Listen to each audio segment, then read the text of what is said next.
WINN is 98.9. 98.9 is Win FM. The right time, right ride, right now at Horsefoots Automotive. Buy now or reserve for VAT discount days, Friday, December 12th and Saturday, December 20th, and get our lowest rates ever. Plus, enjoy up to $17,000 on select models. No VAT and no down payment. Drive away with finance with Horsefoots and get free bill of sale, free servicing for 12 months, free registration, free tinting, and even free groceries or gas for 3 months. Because the right time is here for the right vehicle with the right deal right now. Visit Horsefoots Automotive right now. Drive smart. Drive Horsefoots. Terms and conditions apply.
Did you know that making untrue and harmful statements about someone online can be considered defamatory? Defamation occurs when a statement damages someone's reputation, exposes them to hatred or contempt, causes others to shun or avoid them, or discredits them in their profession or trade. Certain videos, posts, or photos shared online that make such statements can lead to serious legal consequences. It is important that you protect yourself by always being mindful of what you say on social media. Always verify your facts, avoid spreading rumors, and remember, words have power. When it comes to social media, always think before you type. This message was brought to you by the St. Kitts and Nevis Bar Association. The countdown is on. The sweetest season of the year is here. From December 13th to January 2nd, St. Kitts and Nevis comes alive once more with vibes galore, energy to explore, and moments sweeter than ever before. Sugar Mans 54, sweet to the core. The stage erupts with the passion of Calypso, the sweet sound of Pan, the heat of Soca, dazzling pageants and traditions that make you love Carnival even more. Dance to the streets at Juve, celebrate folklore, and revel in the Grand Carnival Parade, a celebration of rhythm, color, culture. Sugar Mass 54, sweet to the core.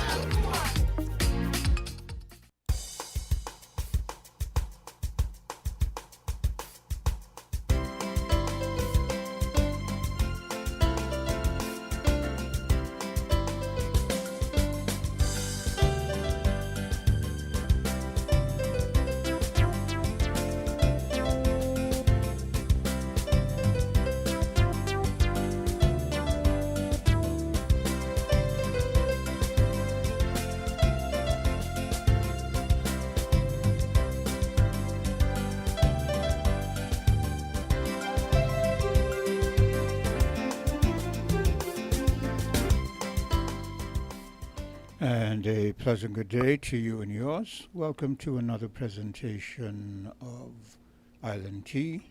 And as she stated yesterday, I would be here alone because Hortensia is not in today. She'll be in tomorrow. Now, again, let me say to you a pleasant good day to you and yours. Here's hoping that your day has started well and will continue in that vein. For those of you who are a bit under the weather, keeping our fingers crossed, keeping you in our prayers, hoping that you will get well expeditiously. For those of you who are listening and would wish to interact, the numbers are 466-0989, 662-0989, 762-0989, and in the UK 033-344-0065. In Canada, the number 305-921-4619. The time is just about 3 minutes moving away from the 8 o'clock hour. I'm going to go right into the gist of things. And yesterday we were having a bit of a conversation as it related to things in the Caribbean and things in relation to, in particular, I spoke to Afan Ali and things happening in Guyana. I'm going to play some clips for you along that vein, but first I will play for you a clip with Dwyer Astafan because some days ago, I think it was last week, but I'm not too sure because the way I live my days just go, they just flow. So I am going to play the final of 3 clips because on the prior occasion I wanted to play 3 clips, but I only got to play 2. Now I'm going to play the third one, and it is quite relevant because it speaks to something that we find lacking in the majority of our leaders these days, and that is negotiation skills. So I'm going to play this clip for you with Mr. Dwyer Astafan speaking to the lack of negotiation skills in relation to the SSZ. I'm also told that the NIA leaders were asked who were the negotiating team, and that they said they were the Nevis Island administration. Let me say a couple of things on that. Negotiations such as these are not likely to have equitable outcomes if one side is demonstrably weaker than the other side. Negotiations like these require the presence of persons with special legal and other skills who can understand all of the issues to ensure that a good deal is made. I can recall a somewhat similar situation, although not as extreme as this one, when the Christopher Harbour deal was negotiated back in 2006 and 7, and that deal did no great favors to the people of this country, nor to commercial or residential investors in Christopher Harbour. It was horrible. The skill sets on the government side back then were no match for the skill sets on the other side. And God knows what else was in our negotiators' heads or was not. The government wanted a big project. They were tantalized by the sound of a potential $2 billion being pumped into the economy. They were seduced and they signed, and we suffered. I like that ending.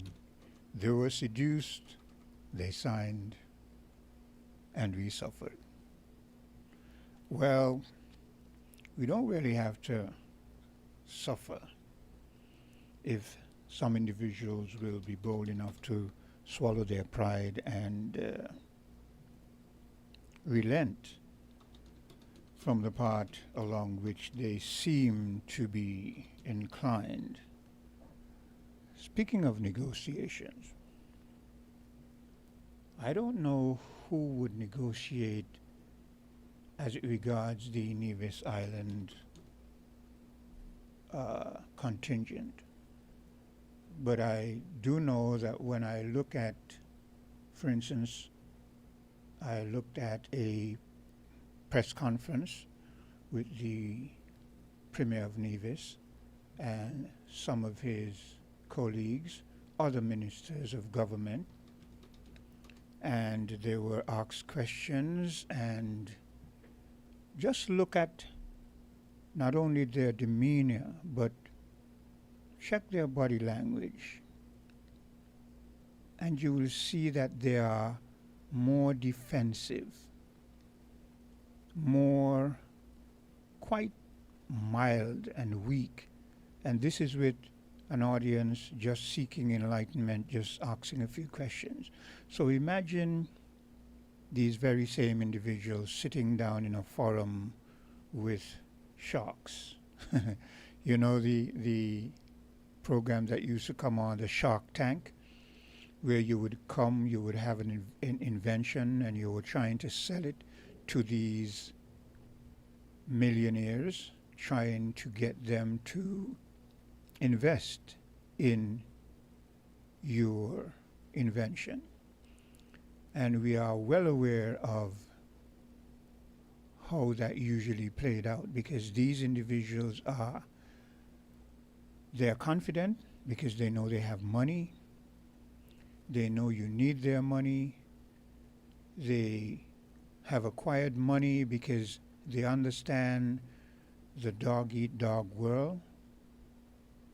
They are ready to take off their gloves, get into the ring and scratch, kick, bite, stomp, whatever to survive.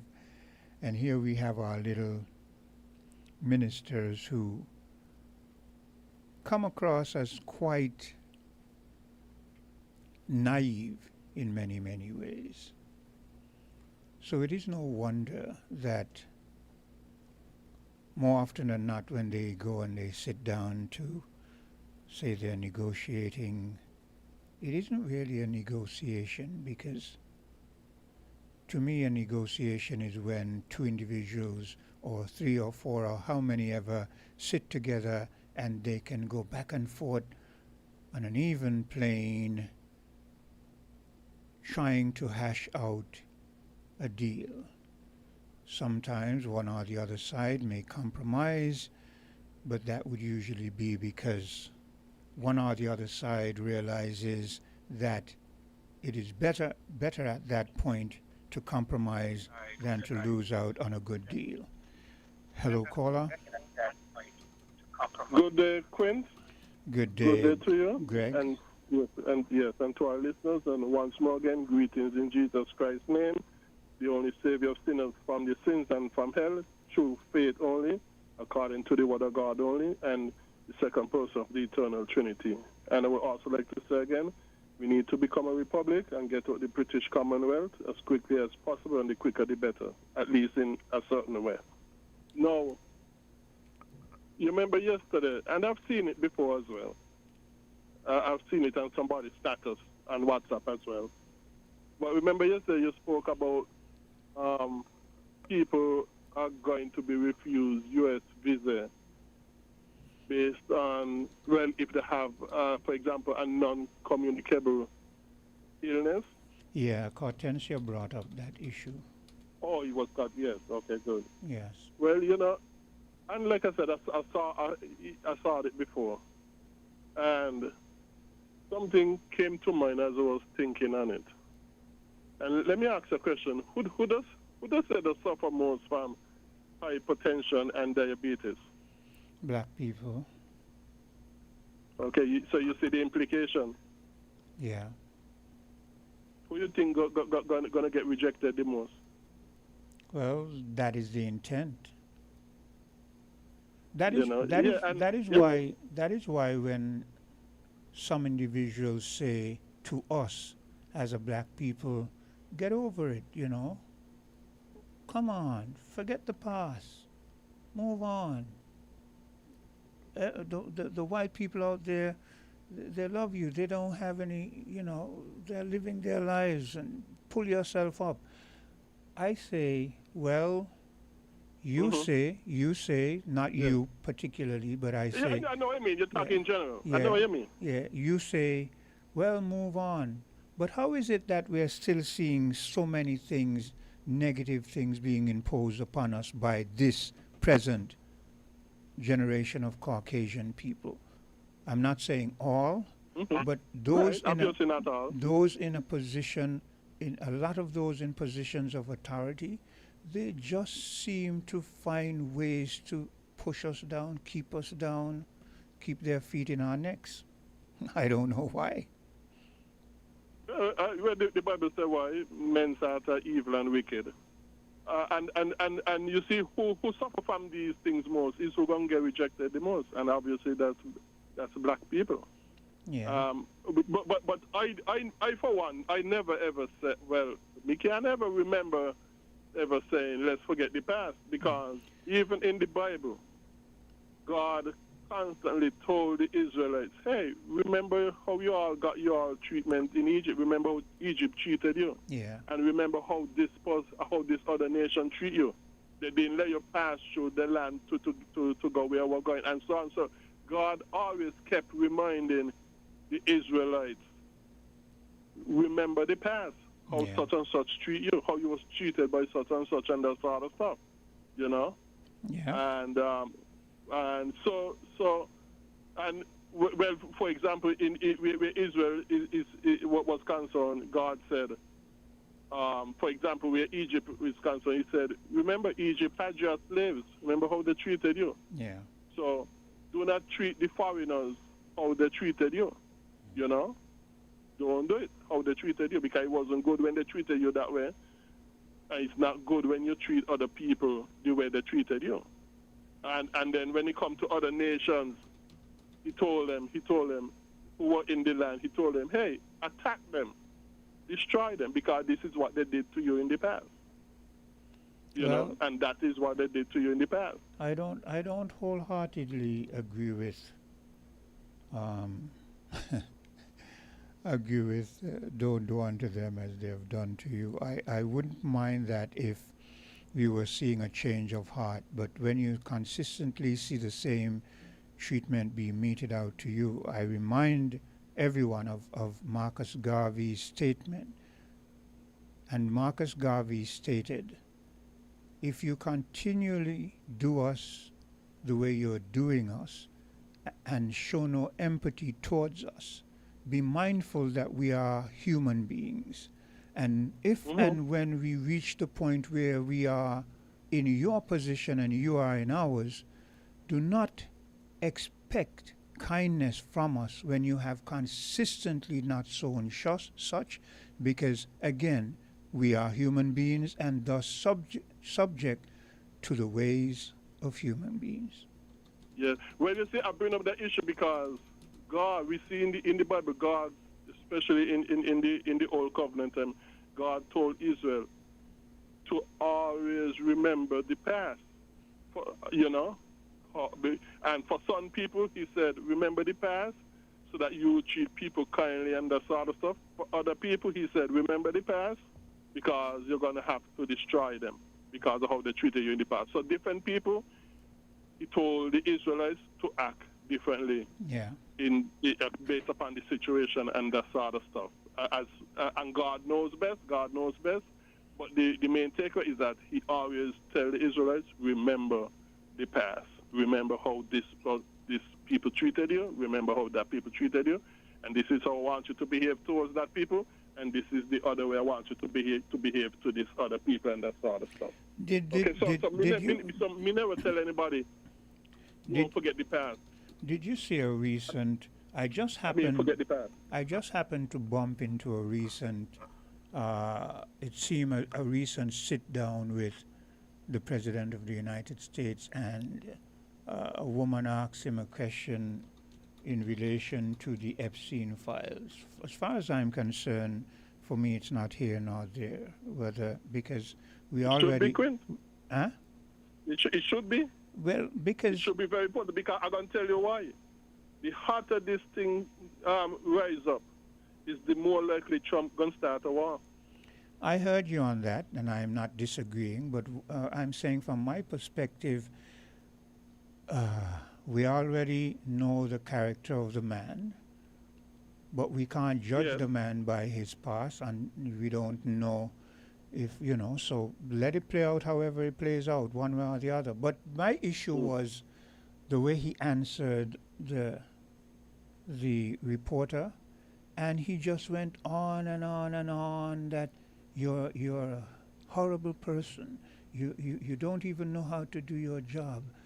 You should lose your job. Your company is a horrible. And I'm watching him and I'm thinking, this is the leader of the superpower of the world.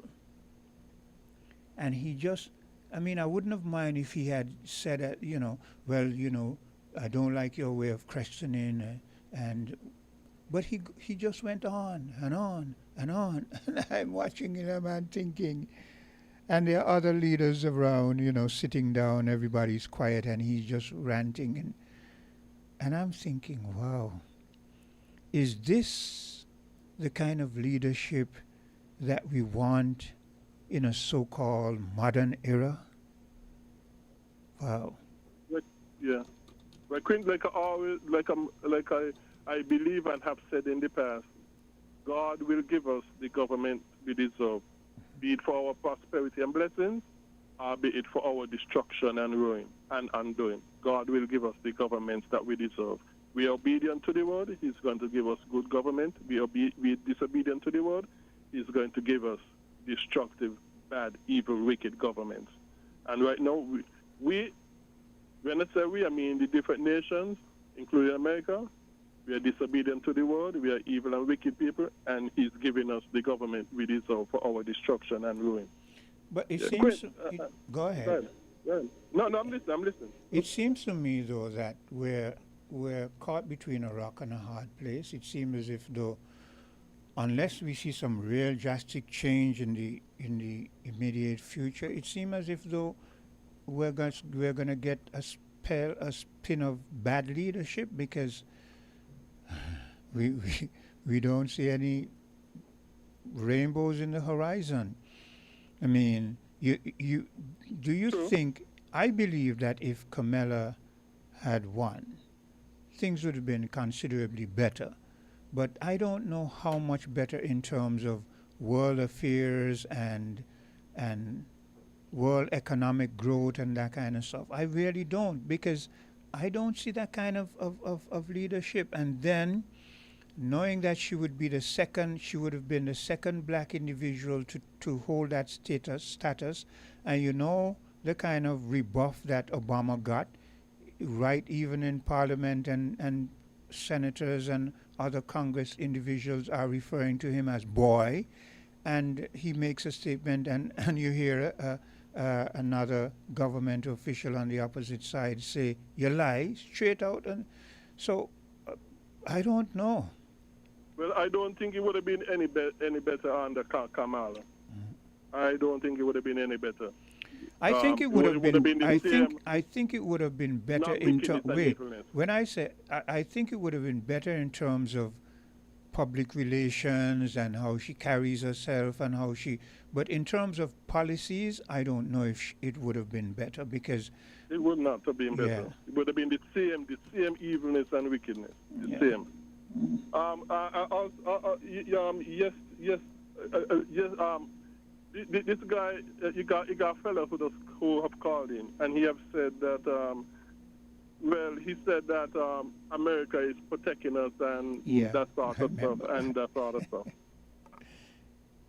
And he says he repeats things that America says. Yeah. But we have to remember, America, before they invaded Iraq and Syria and even Gaddafi, Libya and so on, and other countries and so on, they told a lot of lies, especially on Saddam Hussein. Yeah. They told a lot of lies to propagandize people so that we back them when they invaded. After the war finished, and so the lies them come up more than anything else. That, hey, no, what they said was wrong. That's true.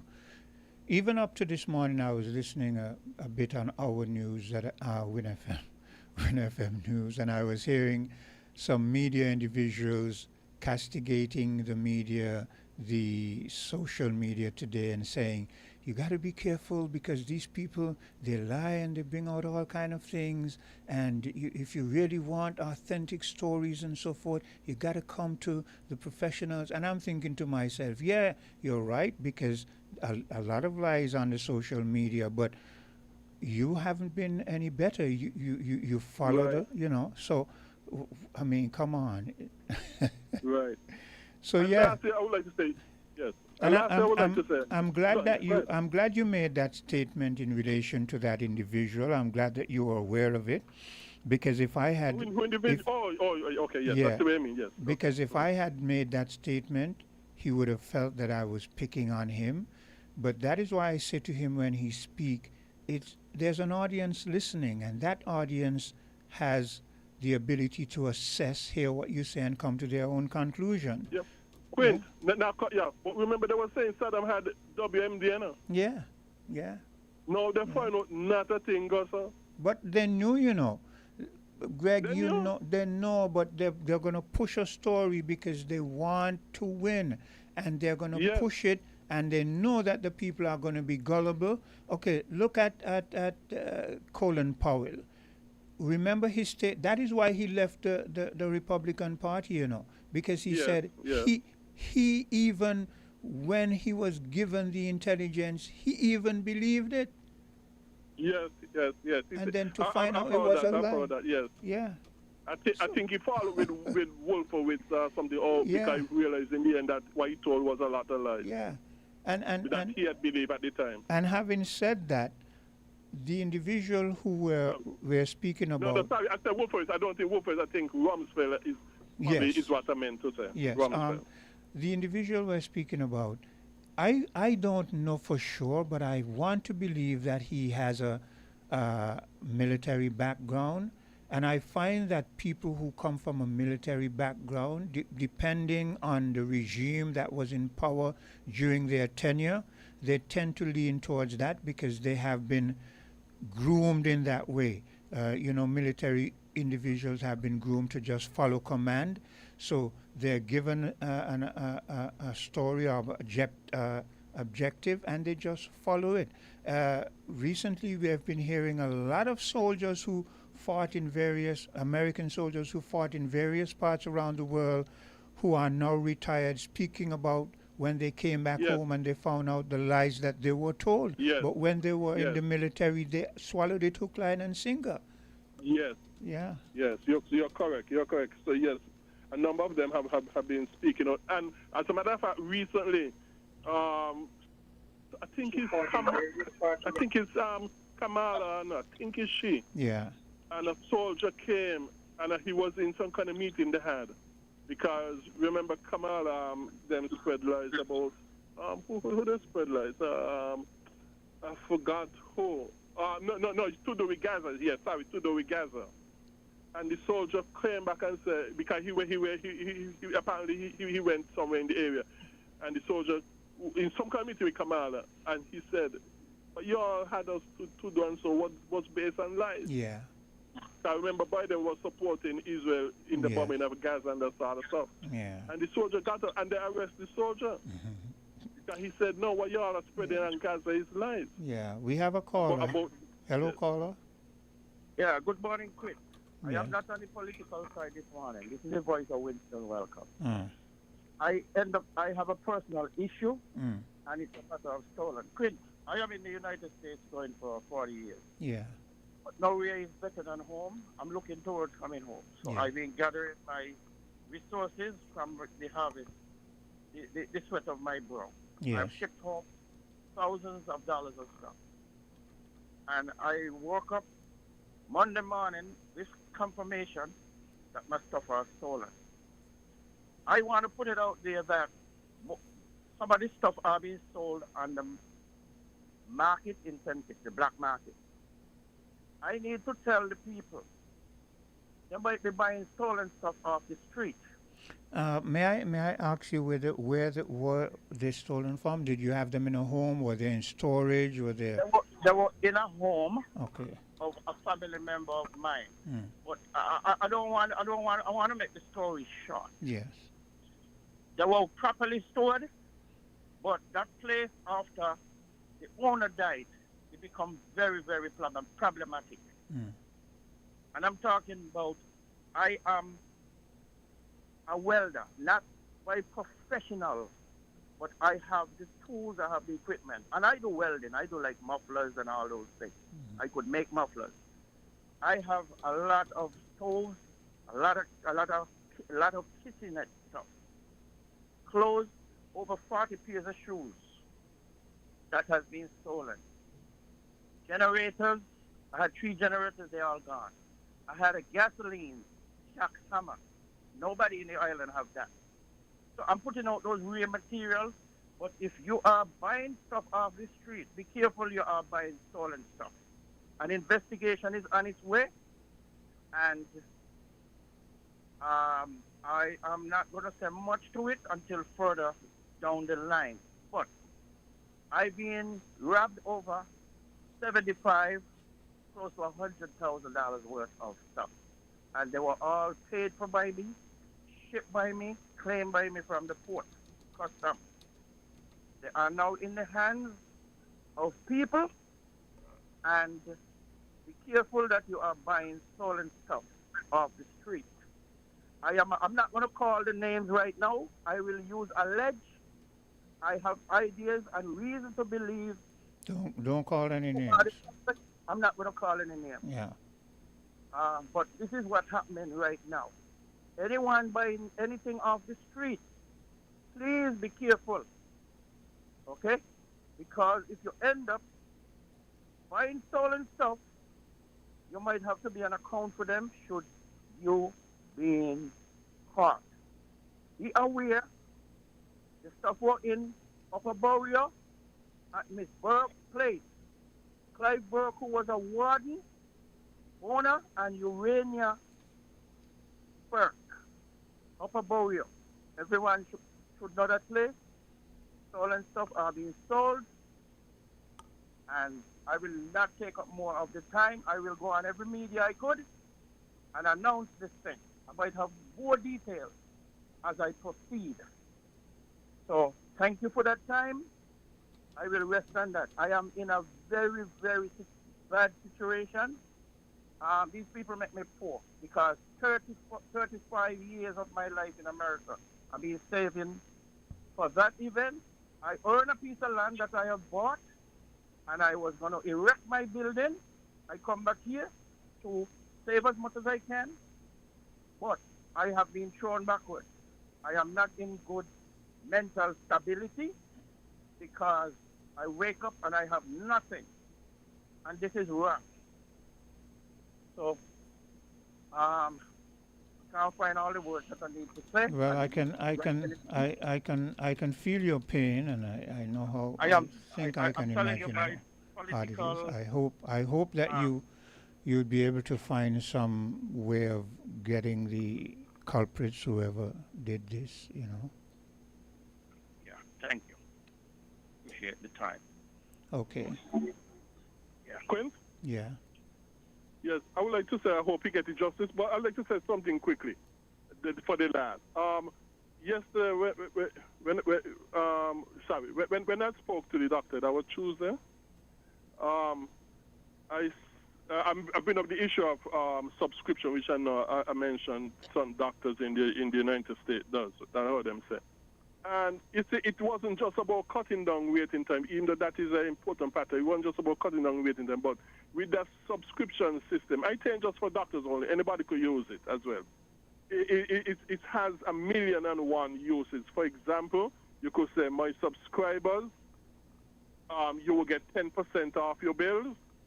You might get different tiers of subscription. You could say, A tier, gonna get 10%, B tier, gonna get 15%, C tier might get 20% off your bills, and you're going to be abreast with developments in my practice and all those sort of stuff. So it wasn't just only for cutting down waiting time, but it was for 1,000,001 other things as well. And if you sit down, you could be very creative and use subscription to your advantage and for the good of your customers as well. It ain't just for doctors, but it's for any business. Thank you very much, Quinn. I hear you, but what the doctor outlined was that as long as you have an ongoing subscription, it also entails an ongoing cost. That is the main thing. But obviously, if you're going to subscribe, you will calculate whether you could afford it or not, and you could get different tiers, like I said, you know. Yes. Take care, Quint. All the best. God bless you. Okay, same to you. Let me take a bit of a commercial break, and I'll be right back. We're different. We're 98.9. 98.9. Win FM. Here comes the Mega Ball. You could win more with the Mega Ball. Pick 3 and pick 4 and you could get all. Yes, playing Pick 3 and Pick 4 with the Caribbean Lottery just got more rewarding. Now you can win more with the Mega Ball. For just an extra $1, increase your winnings by $1,000 with the Pick 3 and a big $10,000 with the Pick 4. Don't wait, play today. Play Pick 3 and Pick 4 with the Mega Ball at Caribbean Lottery agents island-wide. You ready to win a little extra? Then get on the ball. Must be 21 and over to play. Did you know that if you jointly own property with another person, whether it be your spouse, some other relative, or a friend, and you die, your portion of the property passes to the surviving party and not to your next of kin? This is why it is important to understand the difference between joint ownership and tenancy in common before you purchase property with another person. Most people, especially couples, tend to opt for joint ownership because it's much simpler. But there are implications that you should understand. With joint ownership, even though there are multiple parties, you're collectively referred to as the single owner of the property in law, so that if one dies, his portion passes to the surviving party. With tenancy in common, your ownership will be determined by your contribution to the purchase of the property, so that it can be based on a ratio. Somebody can own 60%, somebody can own 40%. And if one party dies, his portion does not pass to the surviving party. Instead, it passes to the deceased's party next of kin.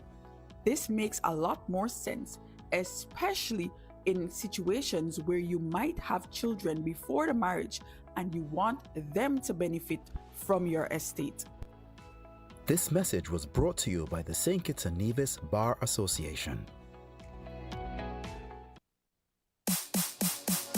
If you need protection, you need one who you can trust. To secure your investment, you need one who'll do you just. TDC Insurance, you're the one that you can trust. TDC Insurance, you're always safe with us. TDC Insurance is your go-to insurance company for all your insurance needs. We take pride in offering you the best solutions and ensuring our customers are fully satisfied. TDC Insurance, we take good care of you, guaranteeing you peace of mind. You're always safe with us.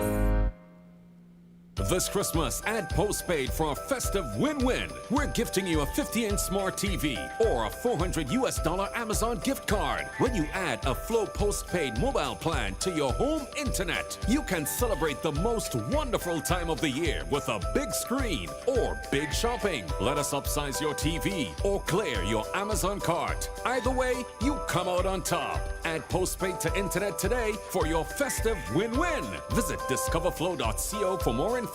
Terms and conditions apply.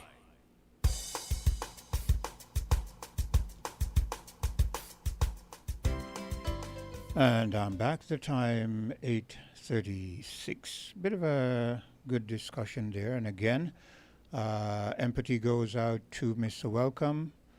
That's got to be a hard one. You know, you go out there, you work, you send things back home, and you're thinking of coming back home to enjoy a bit of respite after all of those years of putting your shoulders to the grinding out something that you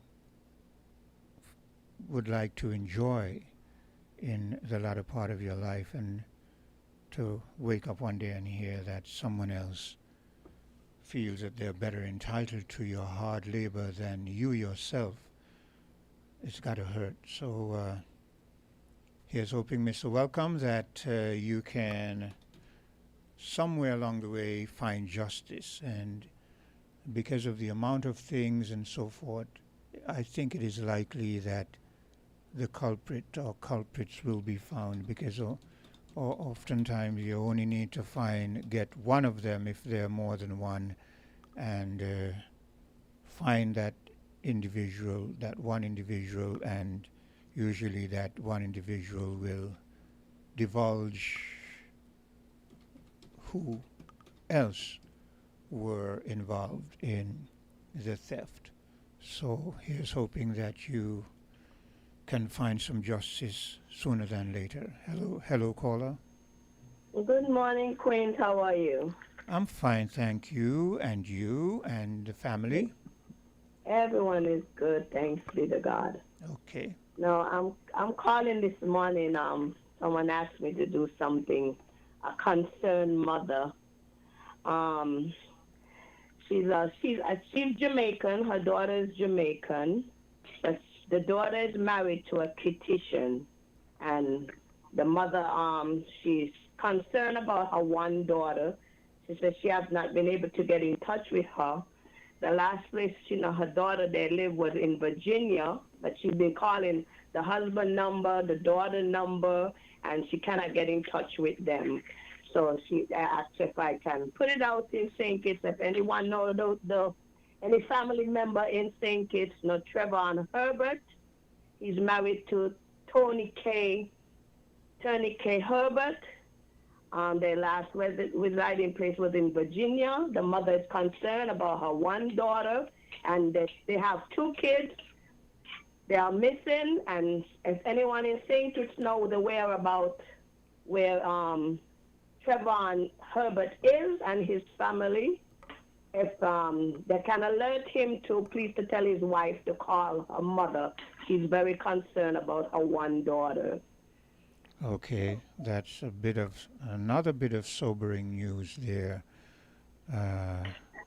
Seems like today is a bad news day.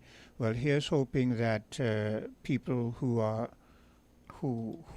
familiar with either one of them can reach out to them. Any family member in St. Kitts for Trevor Herbert, have him tell his wife to please call her mother.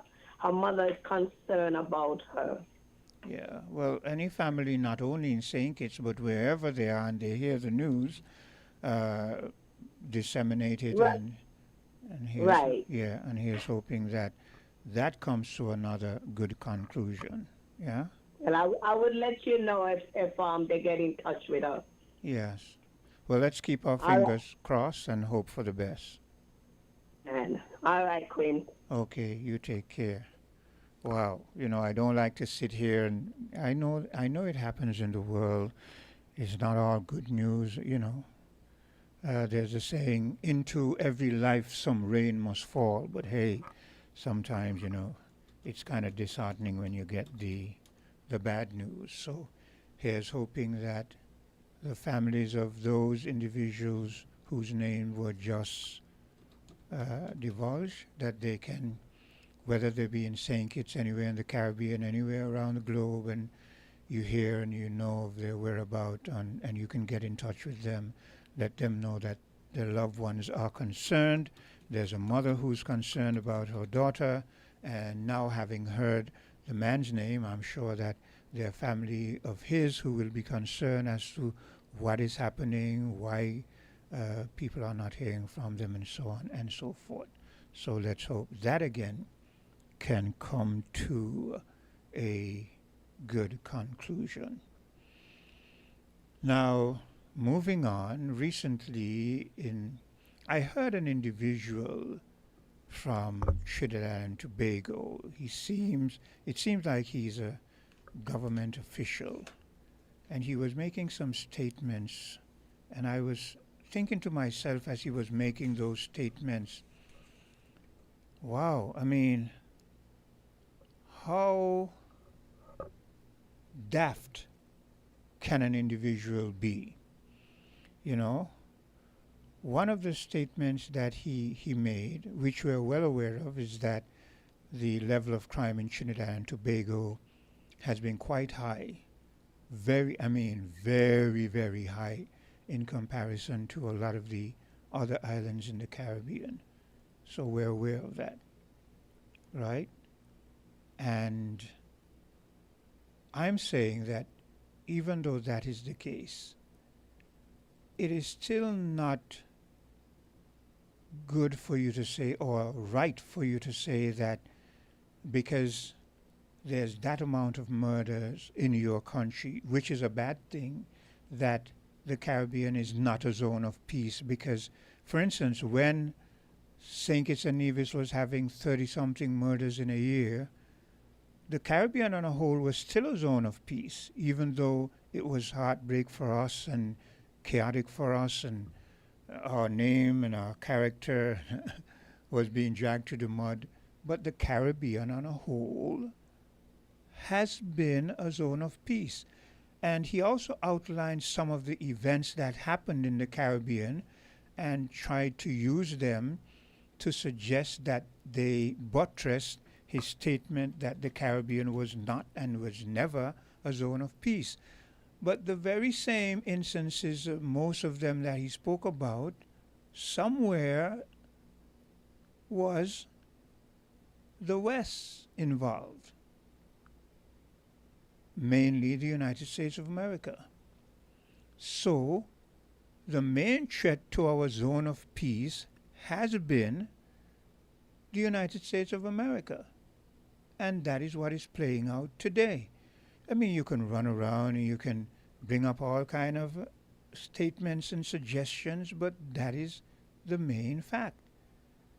And he also said that what is happening in with the build-up in the Caribbean region, it has been well thought out. The Americans have thought it out well, and they won't do anything that is going to be to our detriment. And I beg to differ.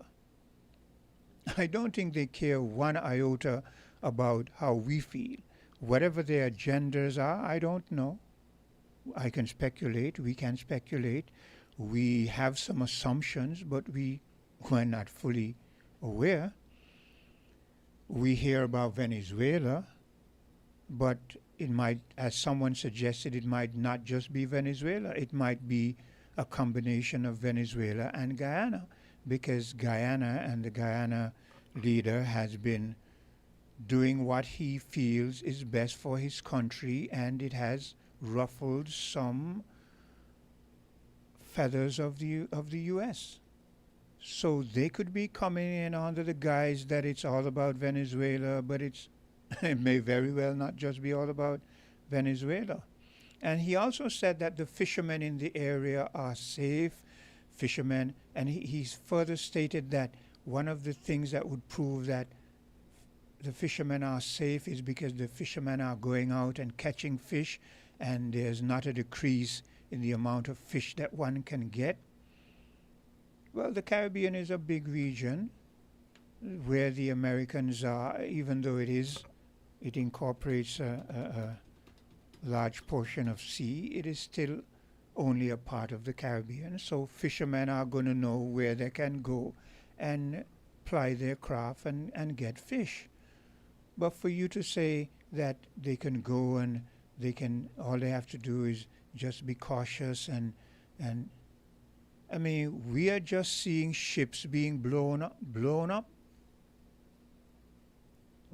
You say this has been well thought out. Well, if it has been well thought out, how is it that we're seeing ships blown up and we're not being given any information as to these ships being blown up, and that drugs definitely was on them, and that the individuals on them who have been killed, in excess of 70-something individuals so far, that they are criminals because you have the evidence. There's none.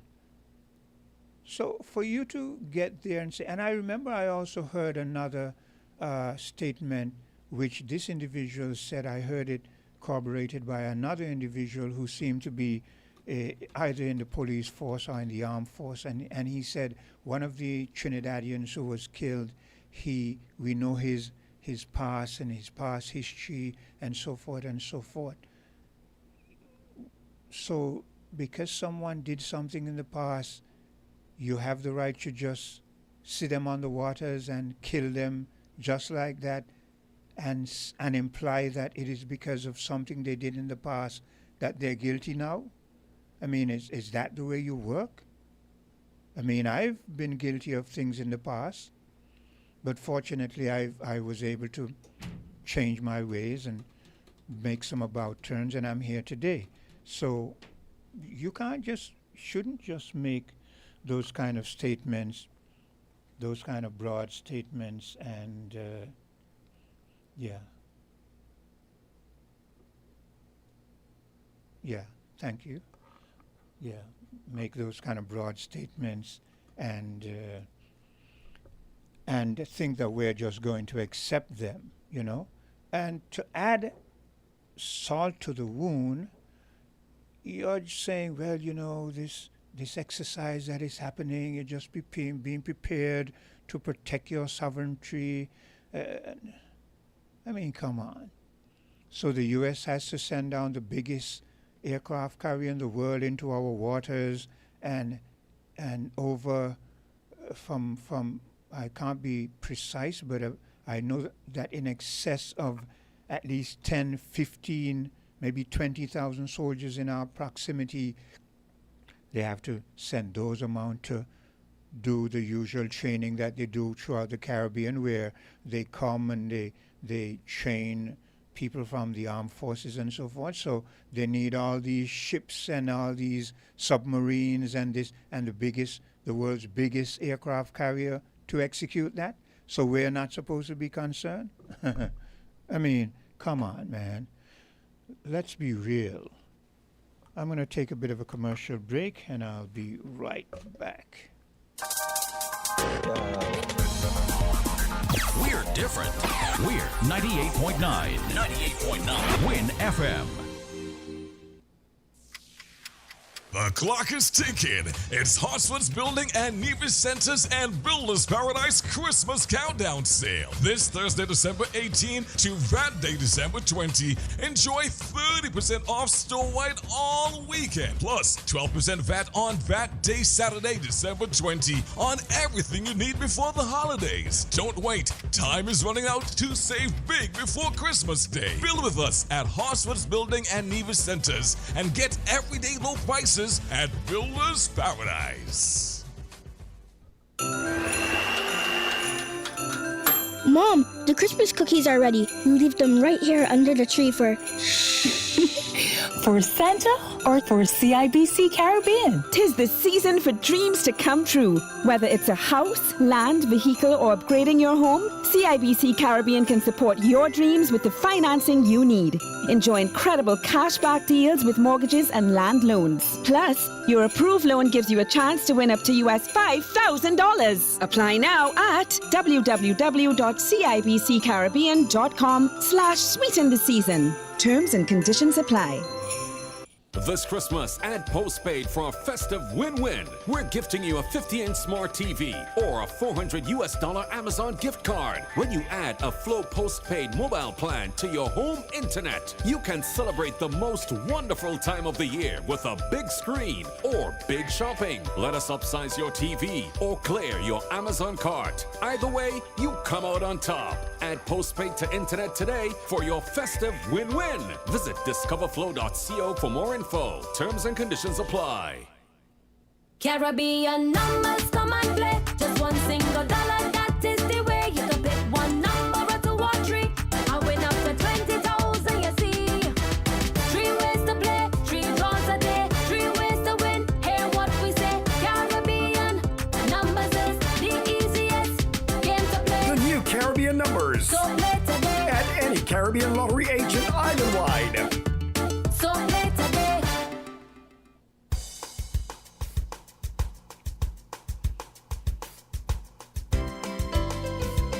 And I'm back. The time 8:51. If you saw me a bit distracted or heard me a bit distracted a while ago, it was because one of my colleagues was giving me some information that says that from 9 to 9:30 this morning we should be having an interview with a Siobhan Gardner, and this is to do with the closing of the single-use plastic ban, and that again would be at 9 to 9:30. And tomorrow there'll be another interview, and that will be in relation to gender affairs. Hello, caller. Morning again, Queen. Yes. Now, I was listening to you when you were speaking just now, right? But the truth is, if we're honest, you see, do America really care about our sovereignty? That is a question In all honesty, Yeah. if we honest, because sometimes we like to pretend that we believe they really care. Yeah. They don't really care about anybody's sovereignty. They don't care about our sovereignty. It's a big fake out game, pretend that they care because they have an interest in something. Yes, it is. It's not about us. They care about our sovereignty because then, it's a big hypocrisy game. I live here in America. Granted, I've never faced to say, I cannot lie and say I've ever come across any discrimination like that. Yes. I mean, I don't go nowhere. My life is church and home. I don't go nowhere. Good grief. but I mean, to be honest, you live in a country where people are discriminated against on a daily basis. On a daily basis, yeah. And it's in front of people's face, and they do nothing about it. I mean, the very laws alone, they undermine us, undercut us. Yeah. It's like it's all a big, great, pretentious game. If they cared about our sovereignty, how do they think we feel right now with all of those ships in our proximity and not knowing if it will go one way or the other? How do they think? They don't care about how we feel. Right. It's not about that. Let's not pretend like they don't care about us. They have an interest. There's a great interest. I mean, I listened to something the other day, and I was like, wow. This country that I live in, it have a lot of blood on its hands. Mm-hmm. It have a lot to answer to. These leaders have a lot to answer to God for. Mm-hmm. Because when I was listening to a thing, and the majority of the wars were orchestrated. Yeah. They were orchestrated just so they could either remove someone to put in someone. Yeah. Of their interest. Mm-hmm. I was like, wow. This is ridiculous. Yeah. But this is the world we are living in. But to pretend that, I'm coming in the Caribbean because I care about the people's interest. No, it's a lie. It's a lie. It's a lie. It's a lie. It's not about our interest. They don't care nothing about our interest. I agree. They care about their own interest. So keep it real. Let's not feel like they so love us or care about us. Because if given the chance, to be honest, we'll be stomped to the ground. Most definitely. If we don't stand up, we'll be stomped to the ground. So let's not pretend. But in any case, I'll continue to listen. Okay. Oh, and Quinn. Yes. I saw something that in the Dominican Republic, I saw that a Haitian lady went to the hospital, gave birth, and immigration arrest this woman and the babies. The lady baby died. Why is it that in the Dominican Republic the Haitians are treated so badly? I'm glad you brought that up because I, for the life of me, can't understand why these, in those individuals in the Dominican Republic. We welcome them in our country. That they is go and it. They take our name off a headstone and say they're their ancestors and their relatives. And we welcome them with open arms in our country. But yet they treat the Haitians so badly. I remember there was an individual who worked here some years ago when I was here before I left. And I said to him one day, I said, why is it that you treat the Haitians that way and then you come here and you expect us to treat you nicely, but you treat the Haitians so despicably? I mean, don't they understand that they would not have the freedom that they have today if it weren't for those same Haitians? But they look at things from color perspective. They look at things that because their skin is fairer, they don't want to associate with the darker skin. They want to lean more towards being whites. Chris, we are living in an evil time. I also saw a video. Now, you see, this pigment that we in, oh God. Like I said, I've never experienced anything, but when you hear of people, what people went through, and sometimes you see what people go through, it's like, why do people have so much against our complexion? I watched a video with a pregnant young woman go to a hospital in Texas. Now, the lady is in active labor. And here in America, when you're in labor, they're supposed to take you straight to labor and delivery. You don't go to emergency room to sit down and give information and all that because you're in active labor. And the nurse sat there, keep her eye on her computer. And this woman is in active labor in pain. And she don't look left, she don't look right, she don't look up, she don't look down, she keep her head straight like, I don't give a darn what pain you're going through. I don't care what you're going through. As far as she's concerned, that young girl could have died right there. She wouldn't care one bit. And you want to know, how is it? And then again, I remind myself, a lot of these people, the Bible talk about wickedness in high places. Rulers of evil people got some high positions, and a lot of these places you got some witches and warlocks that are officers, doctors, lawyers. They're just witches and warlocks going to hospitals to do the devil's work in there. That's why when you're going to these places, you better make sure you're covered by God and you have praying people praying for you, because there's some witches and warlocks in those places. Quinn, yeah. I'll keep listening. Okay, you take care. We got to pray for ourselves and for our family and our friends and ask God to cover. Yeah. Have a good day. Same to you. Hello, caller. Thanks for your patience. Good morning, Quinn. Good day, Mr. McMahon. I listened to you refer to, I think it was a caller on, was it yesterday or the day before? Not sure. I'm not sure because my days being are... an apologist for what was happening in the Caribbean in terms of the U.S. build-up. Okay. I think you said he had a military background. I assume that. I assumed. I'm not sure. Because I assume that because when some time ago he called in relation to the invasion of Grenada, and his stance was that, the communists were taking over and blah, blah, blah. But during the gist of our conversation, I tried to listen to people and how they express themselves. And I felt that he was coming from a military background. So I asked him if he was from a military background, and then he paused, and then he said he did not want to answer it. So that is why I assume that he is from a military background. Fair enough, yeah. But it just shows how naive some people can get. How many times do we have to repeat that the U.S. operates on the principle of we have no friends, only interests? Only interests, yeah. Yeah, I mean, they make that clear. They time make it and time abundantly again. clear. Abundantly clear. No question about that.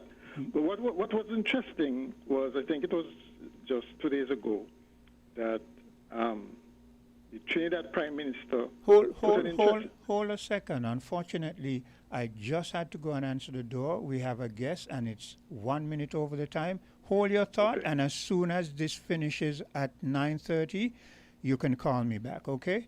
Sure. And we continue that along that vein. My apologies there, okay? Yes. So let me take that bit of a commercial break, and I'll be right back. You found the sound. 98.9 Win FM.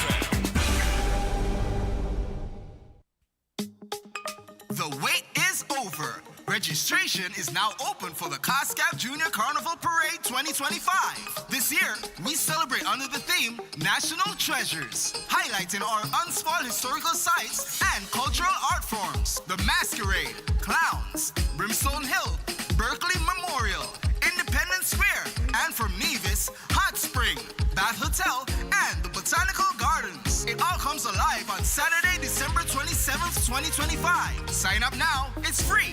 Register online at www.skncarnival.com or in person at the Department of Youth, 3rd floor of the Cable Building, Keon Street, Bastyr. But hurry, while the stocks last, join the celebration, honor our national treasures, and watch the future of Carnival shine. It's sweet to the core. Sugar Mass 54. Did you know that making untrue and harmful statements about someone online can be considered defamatory? Defamation occurs when a statement damages someone's reputation, exposes them to hatred or contempt, causes others to shun or avoid them, or discredits them in their profession or trade. Certain videos, posts, or photos shared online that make such statements can lead to serious legal consequences. It is important that you protect yourself by always being mindful of what you see on social media. Always verify your facts, avoid spreading rumors, and remember, words have power. When it comes to social media, always think before you type. This message was brought to you by the St. Kitts and Nevis Bar Association. This Christmas, add postpaid for a festive win-win. We're gifting you a 50-inch smart TV or a $400 Amazon gift card. When you add a Flow postpaid mobile plan to your home internet, you can celebrate the most wonderful time of the year with a big screen or big shopping. Let us upsize your TV or clear your Amazon cart. Either way, you come out on top. Add postpaid to internet today for your festive win-win. Visit discoverflow.co for more info. Terms and conditions apply. Mom, the Christmas cookies are ready. Leave them right here under the tree for... For Santa or for CIBC Caribbean? 'Tis the season for dreams to come true. Whether it's a house, land, vehicle, or upgrading your home, CIBC Caribbean can support your dreams with the financing you need. Enjoy incredible cashback deals with mortgages and land loans. Plus, your approved loan gives you a chance to win up to US $5,000. Apply now at www.cibccaribbean.com/sweeten the season. Terms and conditions apply.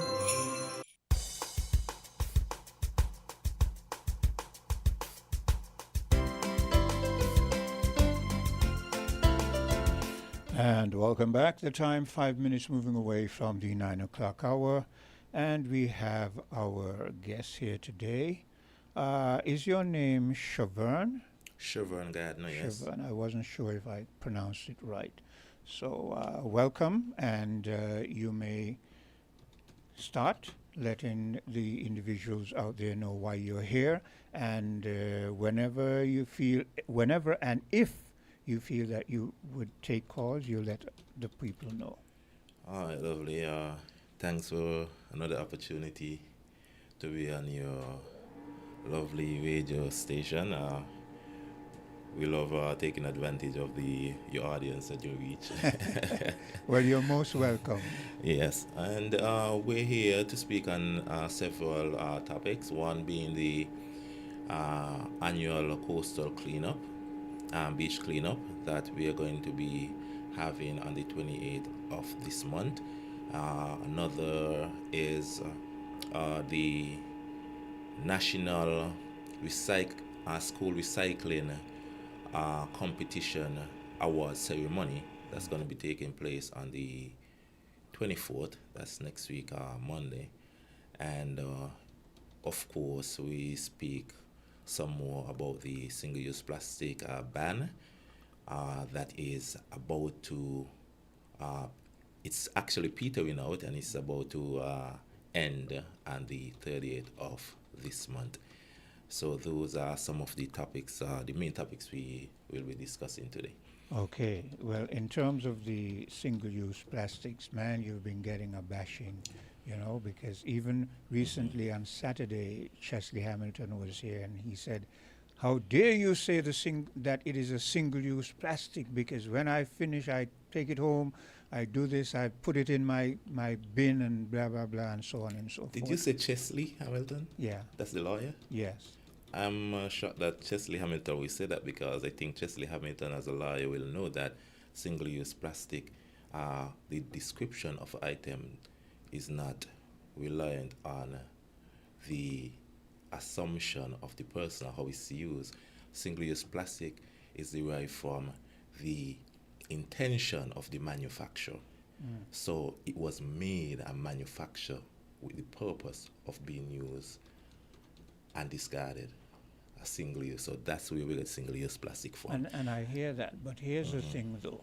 The very same manufacturers, and I'm not getting on you, because I've always tried to defend you by saying you have a job to do, you must execute it, okay? Yeah. But having said that, I will say that the very same manufacturer who manufactured it is continuing to manufacture a lot of other plastic product and still imposing on us, our small societies, we should do this and we should do that. Okay. Well, in response to that, I'll tell persons, we as a developing countries are what persons would say small island states who haven't developed yet. We have the privilege of watching and learning from these developed countries, see the do's and the don'ts, see what challenges they face, see what didn't work with them, and we adjust based on that. And one of the things really is single-use plastic. There's so many scientific groundbreaking issues about plastics that they are really trying to hide, but it's been exposed now. Persons know and the world know that the single plastics items are, if not the most dangerous, is one of the most dangerous items right now. It doesn't just fall, it goes beyond business, it goes beyond geopolitics. It is deeply entrenched in the well-being of citizens, and we are not in a situation like, if America decide to ban plastic tomorrow, they have the resources, the know-how, and the innovation to phase out plastics within a short period of time. We don't. So we can't look at these larger countries. We are doing this mainly because of health reasons, because I'm telling you in hindsight, if in 4 or 5 years there's a breaking news in science where we found out that a lot of the plastic health risks were hidden, as we know is normally when you're dealing with these huge conglomerates and businesses.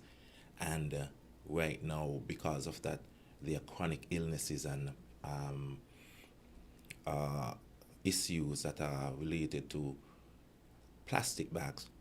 The persons or citizens are still going to look at the administration that is running the country then and say, how are the government, and say, why didn't you guys have the hindsight to ban these things? Why you're not supposed to listen to us if you know better? This is not about business. This is not about geopolitics. This is more so about health.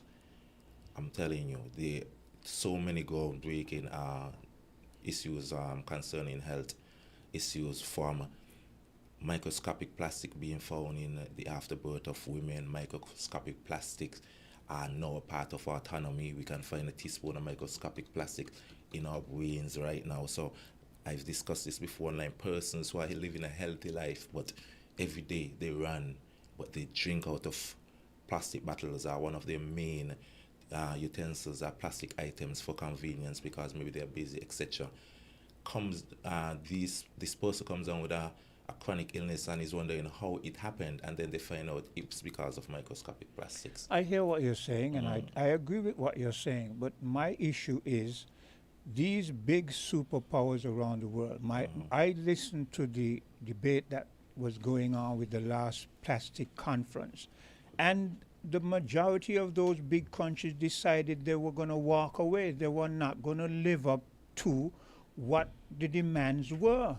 And we can't go to them and beat them with a big stick. They just decide they're not going to get involved in this. And we're speaking about the big superpowers of the world. And this, I'm telling you this because I heard it from the last forum. It was all over in the news. And I'm saying, I hear what you're saying. I agree with you. But we want them to be consistent. We want them. I hear what you're saying, and I agree with you. We have to look over our own health. But we resent the fact that you keep telling us, yes, look after your own health and so on and so forth, which we are mindful of and we know this. But you keep spewing all of this tons and tons of pollution into the air and the atmosphere, and because you're powerful, you're arrogant with it. Rather than coming to a debate, I thought that they would have come to a conclusion and so forth. They walked away. So the issue here isn't the plastic ban, it's the commitment of the larger countries. It's not the plastic ban is bad, it's the commitment to the larger countries. And that's what I'm telling persons. Someone used a very analogy the other day, and I say, yes, it reminds me of an adult telling a child not to smoke cigarettes, and they smoke cigarettes every day and sell cigarettes. That's it. Yes, but we now have to look at the jewel in that narrative or that conversation between the adult and the child. All right, like I said, the larger countries, they can, and they're in a position where they can do this at their own detriment, because whatever impact they may face because of the chronic plastic pollution, they may have the finance, they may have but the it affects us, you know. What they do affects us. And it affects us massively. This is something, like I keep telling persons, this is something, if we can't just say it affects us, and I understand that. If, for instance, maybe I'm not, just to use someone's name, Chester Hamilton, if he came here and said, listen, we are the last OECS country to do this, and based on the other OECS countries that went before us, these are the problems they are having and the issues they are having, it's not working, but nobody can say that. Again, I remind you, I don't have an issue with what you're doing. Don't get that wrong. No, I'm not. What I'm saying is, we resent that. For instance, here's another example. We resent that after you walk away from the forums and you decide you're not going to come to a conclusion because you intentionally want to continue what you're doing.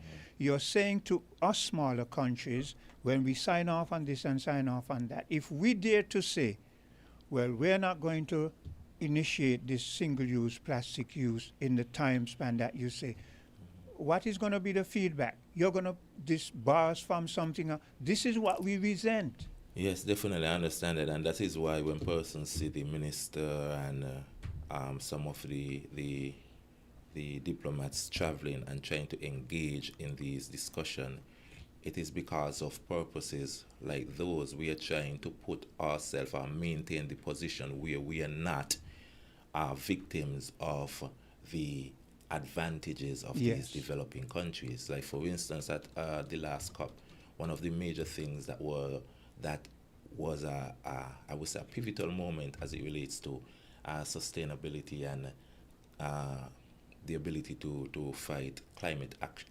change is the fund for loss and damages. Yes. All right. It's that's a fund. I forgot the complete name, but it's the fund for loss and damages where persons, small developing countries that are basically more prone and more susceptible to climate changes now fund for responding to loss and damages. Yes.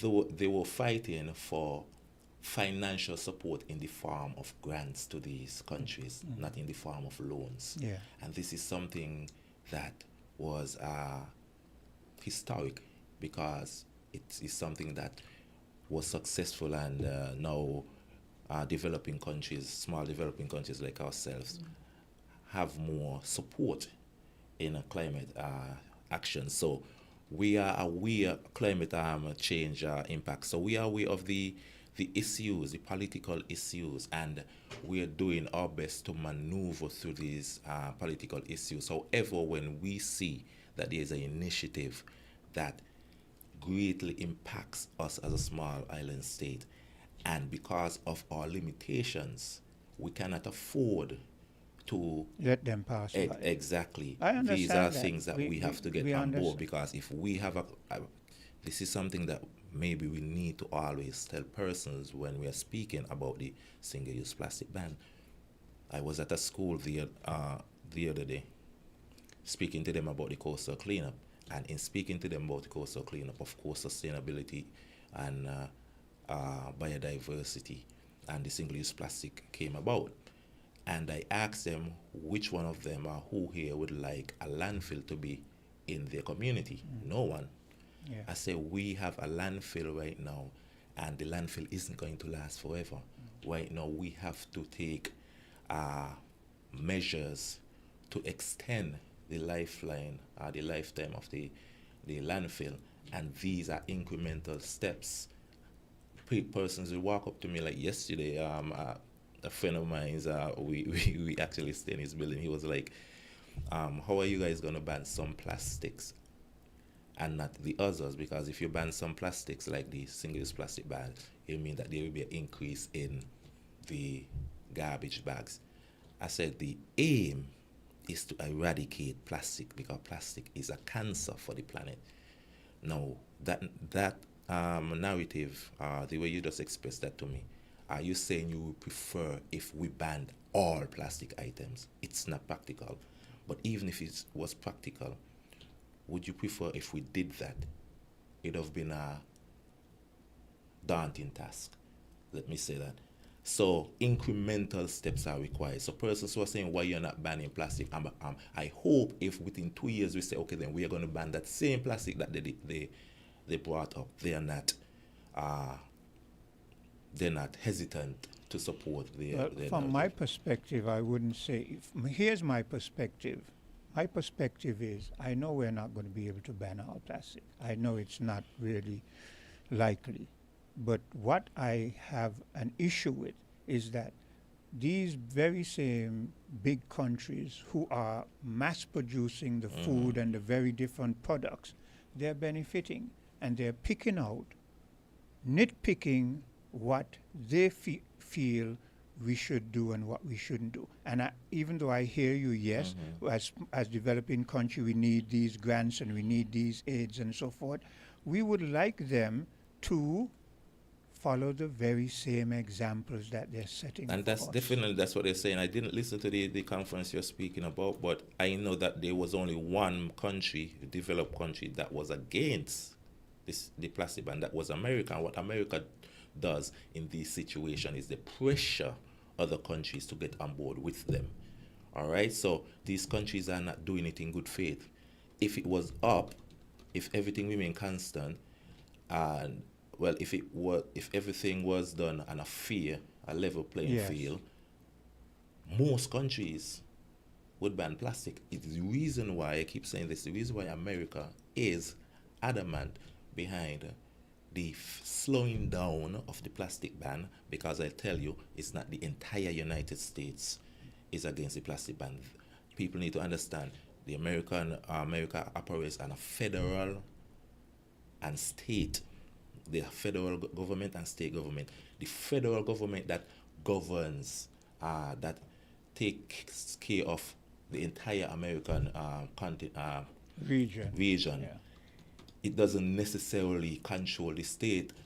The federal government can pass a law, and a state government decide they're not going to pass that law because it will not benefit them because of the nature of their situation. So I would like persons to I think a lot of persons don't understand the way these things work, and they need to understand that even the geopolitics, there are, I would say, misdirection and deception in it. So it makes it look like the countries are not on board banning. Saudi Arabia is on board banning plastic, and plastic is made from petroleum. You understand? So Saudi Arabia is one of the main countries, forces financially backing sustainability. So that is speaking to that. But I like to, while we're on it, remind persons that on November the 30th, that will be the last phase, the last phase of the plastic ban, where we'll be banning the sale and distribution of plastic utensils. Now, there are certain issues that we will see with the plastic ban. For instance, we ban styrofoam plastics, and then persons started using these black plastic containers. Those black plastic containers are not allowed. I like to say this: persons who are importing alternatives, I will give you two main standards that should help persons. We keep saying you can call the Department of Environment 467-1033 or 467-1081 to get information. When you're buying items, say on Amazon, you go to the description of that item, and within the description of a eco-friendly alternative, a biodegradable alternative, if those are that item, you do not see what we call a standard that is STMD, you'll see STMD 6800. If you don't see that under the description, do not purchase it, because we want persons to be aware that bioplastic don't necessarily mean it's biodegradable. Biodegradable don't necessarily mean it's biodegradable within 3 months. Something can be biodegradable in 100 years. All right, that it will be defeating the purpose. So what we had to do was set standards to limit the spread of these biodegradable item, and limit it to compostability. All right, so you look for ASTMD 6800 ASTMD 6868. So these are the standards. They can when you go, anybody who is trying to apply and they're doing it online, all this information is there. So don't just go and hurriedly apply. You need to read through to understand what is going on. And if you have, and we've been getting a number of calls, Miss Linnell Motor and the plastic ban team has been out there doing its work, having a workshop with customs to align, because there were certain gaps between the department and customs. So we had to align that and make sure that we are on the same page, and at the same time we are finding ways to make the licensing and the application easier. So these are things that we are doing out here. And also we are working with persons to find practical and eco-friendly, and not only eco-friendly but also financially balanced. Let me say, I don't want to say cheap, but what we say, you get your value for your buck items, because a lot of persons they're not doing their due diligence. We realize a lot of persons, they're only ordering after they see what they have finishing. So, and that's what we've been doing, going around speaking to persons and letting them know that the 3-month period you get from the ban on importation to the ban on sale and distribution, use that 3 month to prepare for the ban on sale and distribution. But there's another aspect of this thing that Mr. Chesley spoke to it, and a lot of people have been complaining about it, where once people have soups and so forth, that it is being observed in the paper, paper thing, and it is being swollen over time, and then it bursts and different thing. And another thing that Mr. Chesley spoke to, and I agree with him on that wholeheartedly, is the fact that if you're moving more towards paper-based things, then it means that you're moving more towards the killing of trees, and we know the importance of trees to humanity. Humanity cannot exist without trees. And again, remember, we as small places can only consume so much. These big countries, they take down massive amounts of land and turn it into different things for trees and that kind of stuff. And they do that with impunity. So that is another concern. That is true. In relation to the the bowls. Now, like I said, it depends on what type of bowl you buy. Now, there are bowls, and I've been saying this, Ital Creation. This guy never used styrofoam or plastic. I don't know since the inception. I don't know if it's since the inception of his business, but I've never seen him use plastic plates and styrofoam, etc. One of his top-selling food is the soup. There are alternatives that you can buy that has a lining that prevents the issues of leakage and swelling, of course. Okay. And one thing, sometimes when persons are speaking about that, they like to, from what I know, persons like to drink their soup hot. So persons having the soup for a long period of time, I don't think most persons have the soup for a long period of time and would have it for 2 hours, 3 hours after they bought it. I'm not certain. Of course, there are persons that might have the soup left over, etc. But I think our culture is eating hot soup. As it relates to the tree, the cutting down of trees. Now, look at it like this.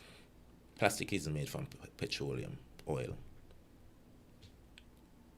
Oil is one of the commodities in the world that is controlled by a small group of people.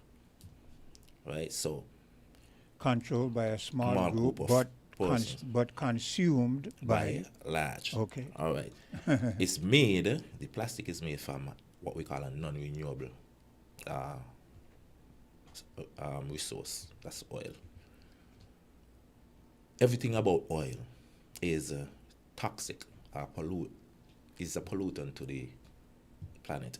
Now let's look at trees.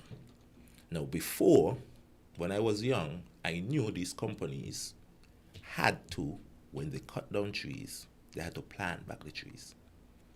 These companies found political ways of getting out of this responsibility. Now I think the issue is, I would rather we are using utensils or these items that are made, and they are made from a renewable source that we can always have. That is sustainability. We use and we replant. We use and we replant. That not only infuses. But that has not been happening. That's that the is thing, why not because it's not been happening. Not because it's not been happening. This is the thing. We need to practice eco-friendly and sustainable practices, sustainable action. Not because it's not happening doesn't mean we cannot ask or we cannot foster that that behavior from persons. That's what I'm saying. But here's the thing: we've been asking and but you don't seem to understand. No, I understand. I understand. Big business. Big business. All they care about is their markup. So even though they see the conundrum they find themselves in, even some of the very same individuals who are supposed to safeguard and guard against the wanton mass destruction of trees, and they are supposed to plant back, corruption gets in there. Some of the very same people who are supposed to be, I am the person who's supposed to make sure that you plant back certain hectares, and I'm taking money under the table. You don't think corruption is involved in the plastic production also? That isn't the point. The point is, here's the point. The point is, if we continue, they continue, not we, the small countries, destroying the trees, what is going to happen to us as human beings? Wait, what do you mean? That's what I'm saying. They are not, because it was done before. We used to replant the trees. Remember what the trees breed out. I understand all that. I understand all that. But that's what I'm saying. That's why you have to replace the trees that cut down. And I'm saying they're not doing it. They did it before. All we have to do is get the corruption out of these areas, these institutions. That's the thing. We just need to get it. I mean, persons speak as if like, hey, we can't go back to sustainable action. We can't go back to sustainable practice. The way persons speak is like, hey, once these big companies and these big countries say to do this, we have to go that way. At the same time, they're telling you, don't listen to the big countries with their single-use plastic ban. Because it's the big countries forcing you to do but that. I don't and not understand. acting on You're losing it. me there with that argument, because my argument is this. I want you to grasp this. My argument is, no matter how the big crunches say that they're going to follow the rules and plant back the trees the way they should, those very same countries are steep in corruption and not following the very same rules that they are setting. And you think there's nothing we can do? You think there's nothing we can do about that? Because what you're telling me is there's nothing we can do. It's not for we, it's for them. That is what I'm saying. It's for we. But at the same time, you're telling me I don't understand their mentality. They will never do it. That's what you're saying. Let me show you my example. Can we do anything about the US there in our waters right now? Yes, we can do something about the US in. Because do you think if the Caribbean, do you think if the Caribbean nations and South America come together and demand that America leave the waters, do you think America would expose their criminal act and just bomb Venezuela still? Let me ask you that. I don't know. As a matter of fact, let me put myself on a limb here. I don't believe America cares. America has an agenda. You don't believe America cares? No. America relies on manipulation of the masses. I agree. You understand? I so agree. they care. If they didn't care, they wouldn't be spreading lies. If they didn't care, they wouldn't be saying they're trying to bomb they're trying to bomb an 8-foot boat that needs to refuel 15 times before it reach Florida.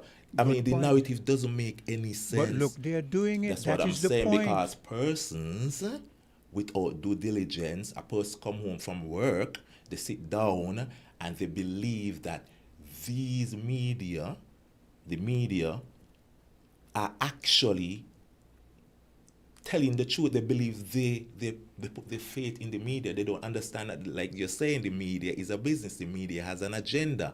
They have there are narratives that they are pushing. This is not like the last time. This is where the corruption got in the media, and we can get out the corruption. Corruption isn't something that is infinite, is irreplaceable. We can. It's the same thing with the sustainability. Here's where I will agree with you, because I get what you're saying, and I agree with you wholeheartedly. You're saying we should never give up hope.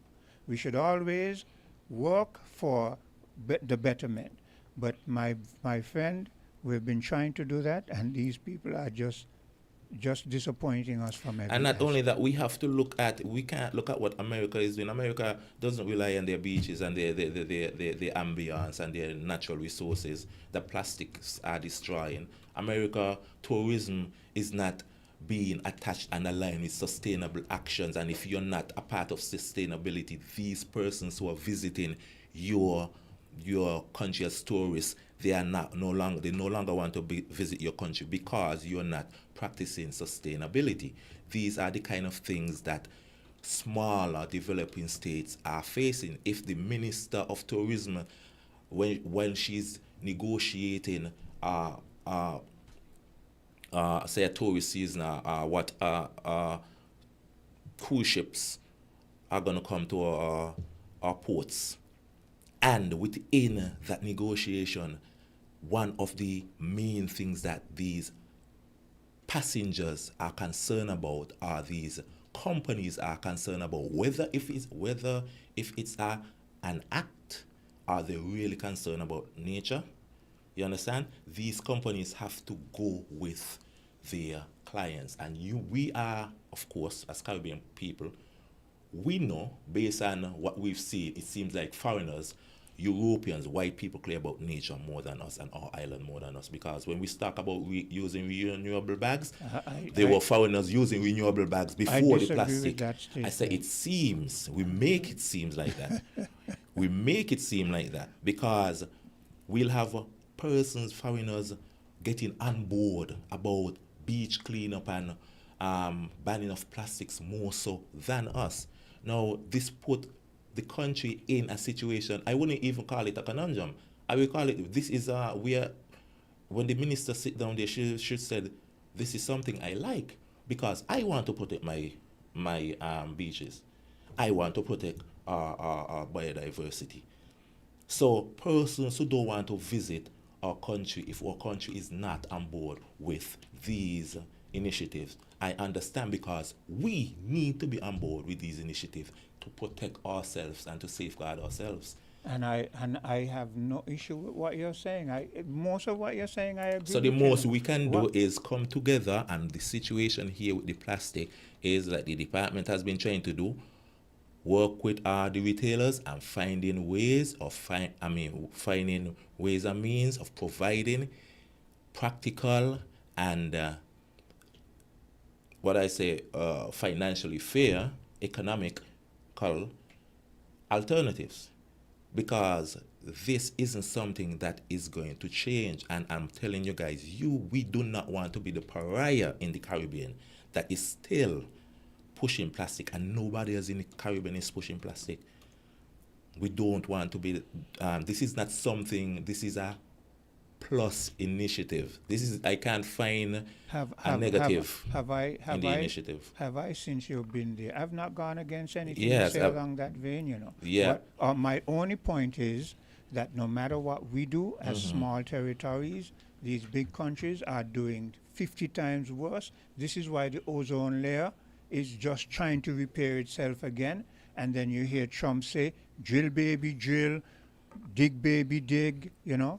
More and we can't let, because Trump is saying that, we let our countries be overrun by plastic, and the posterity of our nation is being threatened by ailments. But again, we agree on that. Yes, you keep going back to that. I know, but this is the thing.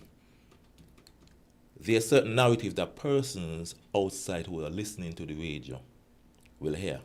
Because, for instance, Mr. Chesley Hamilton came here and he only speak about the negatives of the plastic ban. Now, persons are going to look at Chesley Hamilton and say, he's an established guy, he's an intelligent guy, he's etc. I believe what he said. He didn't speak on the negative and the positive. And the only negative I'm hearing here about the plastic ban there is that negativity. I mean, the negative is that you're saying we are at the whim and we are at the mercy of these larger companies, larger countries. Yeah. I don't think so in this case, because it so happened that the thing they are pushing benefits us in the long run. Again, you keep going back there, and I keep telling you that I agree with. We Okay, don't then. disagree with that part. So, yeah. The only disagreement we have is that I say they need to pull up their socks and pull, and you're. We don't. I'm not disagreeing with that. I'm not disagreeing with that. So Yeah. that's where I think we had the misunderstanding. I'm not disagreeing with that. All I'm saying is, we can't look at what they're saying. I agree with you. We can't look at what they're saying. We can't look at what they're doing. They have the ability to pull themselves by the straps out of situations. We don't. We don't have the science. We don't have the innovation. We don't have the human resource. We don't have the financial resources. And my point is, once they keep doing what they're doing, it's going to kill all of us. No, I don't think everybody feel like we have to go the way America goes. And I think these big countries, if I'm saying, if they keep doing what they're doing, America is not the world. America is 300 million people, the world having 7 billion people. America is not the world. People speak like whatever. If America keep producing plastic and we are not buying, you said they look at their bottom line, they'll realize plastic is no longer profitable. They have to change. We're not just speaking plastic. I'm speaking overall, the way how they're polluting the planet. As much, whatever we do, and I agree with you, we need to do what we can, but whatever we do is minuscule compared to what the rest of the world is doing in terms of the amount of refrigerant they're using for air conditioning and all that. That's why people stuff. need to do their diligence, because you can't use the fridge. You can't use the fridge that is being used in the USA. You can't use it in Europe. I'm telling you, persons feel like America is running the world. America, there's a lot of products that America makes that their allies, large allies, are not buying. The products that America make and send down here, they can't have the same ingredients in those products when they send it to other countries.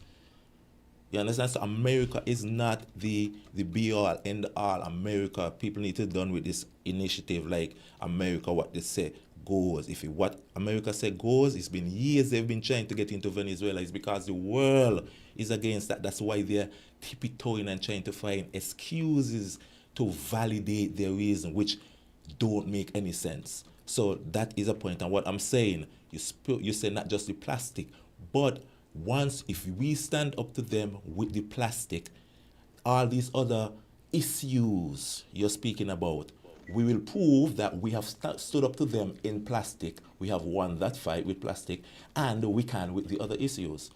Anyway, before, I think we spent a lot of time on this. Well, I indulge you because there's not another guest. We're way over time. But I want you to, the call has been...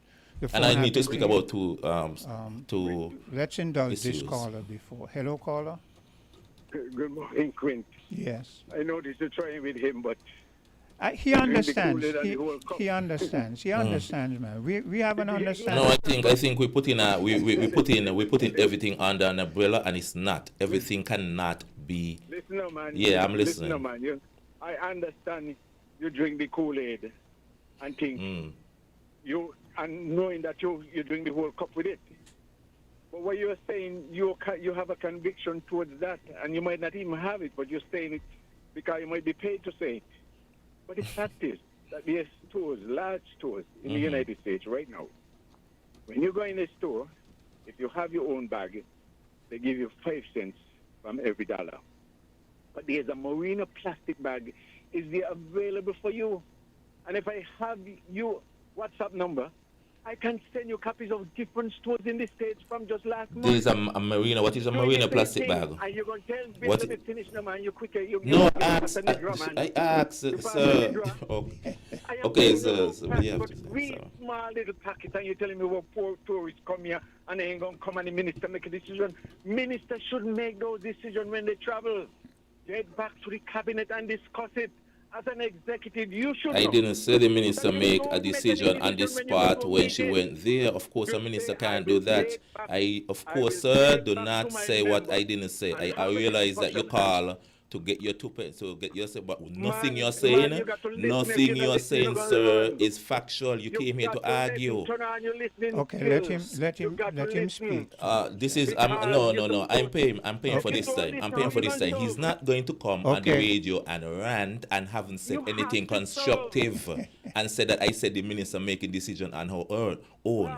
Sir, I understand you, sir. We are not America. We cannot do what America does. You're telling me I drink the Kool-Aid. We cannot do what America does, sir. Where are you from? Where are you from? When the landfill runs out of space or we don't have anything for the landfill, can we build the landfill in your community, sir? Hold a second there. Caller, I cut you because you're talking, he's talking. No, he's not paying. going to. No. And I'm not going to let him rant nonsense and That is what I'm saying. Caller, I cut you because he's speaking. He insists that he's paying for this program, and he's not going to ask let a question. Your issue, you bring your issue. You say, okay, then this is the issue. This is the problem I have. Ask a question. Do not come and speak a narrative. Ask a question. Say, this is the issue. What are you guys planning to do, or how you guys plan to deal with it? Okay, you had some points you wanted to make before you finish, so you can go ahead. Remember, I've indulged you. I've overindulged you. First of all, I didn't say the minister. I am saying, what do you think when we rely on tourism and these are the prerequisites? What do you expect a minister with the responsibility of her country to say, especially when she see the issue, the initiative benefits our country based on the nature of who we are? That is the point. Now I understand everybody saying what's happening in America. America is not us. America is not us. America can, if they want to, like what America was doing. And I'm telling you, that's why a lot of these countries that you guys are saying are not on board America. America was shipping their plastic waste to developing countries, smaller countries. the developing countries, that's what they were doing, paying Here- them to ship their here- plastic waste. Hear this. I've said to you, I've overindulged you. All right, so you're 15 minutes over time, but I want you to make your points. I want you to all right, make so those like I was saying, single-use plastic ban, November the 30th. That will be the end of the ban. The 3 phases will be finished, and that is when we are banning the sale and distribution of plastic plates, plastic cups, utensils, etc. Plastic, every single plastic cup is not banned. The nature of the ban is single-use plastic. So they are those hard plastics that are reusable, plastic cups that are reusable. We are not banning those. All right? There are some plastic containers persons are asking, okay, the plastic containers like the margarine plastic containers. All right, those plastic containers are reusable. You won't find those plastic items polluting at a high percentage in the landfill. Those are reusable, so those are not banned. However, like we said, the plastic clamshell, black plastic, or any plastic clamshell food containers that is being used, they are not accepted. You must make sure whatever eco-friendly alternative you're buying meets the standard ASTMD 6800, ASTMD 6868. There are 7 standards. Like I said, when you're applying, you'll get all the information. If you're not quite clear on the information, you can give us a call. Also, we like to let persons know that collaborative initiative has been going on. I'm sure persons are aware of the recycling program within the country, headed by Taiwanese Technical Mission, the Department of Environment and Solid Waste Management Corporation. Now we've expanded the recycling to accept and capture cardboard. Also, to raise awareness and to change behavior to eco-friendly behavior, we've also incorporated the schools and try to reach out to the younger folks to get involved in sustainable practices. And to facilitate this, to enhance this, we, in collaboration with the organizations I mentioned, we held a recycling competition between the schools within the federation, and on the 24th we're planning on making this thing a national thing. We're planning. I want you to wrap up as soon as possible. We're planning on making this thing a national thing, and we're having the ceremony on the 24th at Marriott. So persons should be aware of that, and also, like I said, our national beach cleanup for the schools is going to be held on the 28th, and these are just some things that the department is continuing to do to advance the message for sustainability and to ensure that we have a brighter, greener future. Okay, like I said, you've gotten 20 minutes over time, so no problem. And again, I'm gonna defend you a bit, because for the individual who said, I know the individual, and I guess he was a bit up in his feelings, because for him to say you've drank the Kool-Aid, I don't think that was that's nothing. very good. So I like persons. You have a job to do, and you have to execute. But I like your persons. job. They come with facts. They come with something. You know, this is the issue I have. What are you guys doing about this? Not a rant about, I don't even understand what he was saying. Yeah. So, thank you for being here, and thank you for having me. Yes, and don't worry about the heated debate, because the heated debate is good for. Definitely. Okay, so thanks for coming, and don't be a stranger. No, of course not. Okay. Mommy, are you writing to Santa too? You have Santa. I have CIBC Caribbean. CIBC has sweetened the season, so you can bring your holiday dreams to life and wrap a new home or land with incredible cashback deals. Plus, your approved loan gives you a chance to win up to US $5,000. Apply now at www.cibccaribbean.com/sweeten the season. Terms and conditions apply. holidays just got a whole lot brighter with the new $5 Holiday Stash scratch ticket. It's easy to play, packed with $1,000 prizes and many chances for you to win big this holiday season. So go ahead, treat yourself, spread some cheer, and stack some cash. Play Holiday Stash today at Caribbean Lottery agents and vending machines island-wide. Must be 21 years and older to play. Please play responsibly. Did you know that if you jointly own property with another person, whether it be your spouse, some other relative, or a friend, and you die, your portion of the property passes to the surviving party and not to your next of kin? This is why it is important to understand the difference between joint ownership and tenancy in common before you purchase property with another person. Most people, especially couples, tend to opt for joint ownership because it's much simpler. But there are implications that you should understand. With joint ownership, even though there are multiple parties, you're collectively referred to as the single owner of the property in law, so that if one dies, his portion passes to the surviving party. With tenancy in common, your ownership will be determined by your contribution to the purchase of the property, so that it can be based on a ratio. Somebody can own 60%, somebody can own 40%. And if one party dies, his portion does not pass to the surviving party. Instead, it passes to the deceased's party next of kin. This makes a lot more sense, especially in situations where you might have children before the marriage and you want them to benefit from your estate. This message was brought to you by the St. Kitts and Nevis Bar Association. Campari, Red Passion, embrace the mix. Campari, Red Passion, full action, this is Red Passion. Embrace the mix, add Campari, make it turn and twist. Add your chaser in your drink. Campari, Red Passion, make the nicest mix. Campari. Campari Red Passion. Embrace the mix. Must be 18 years or older to drink. Drink responsibly.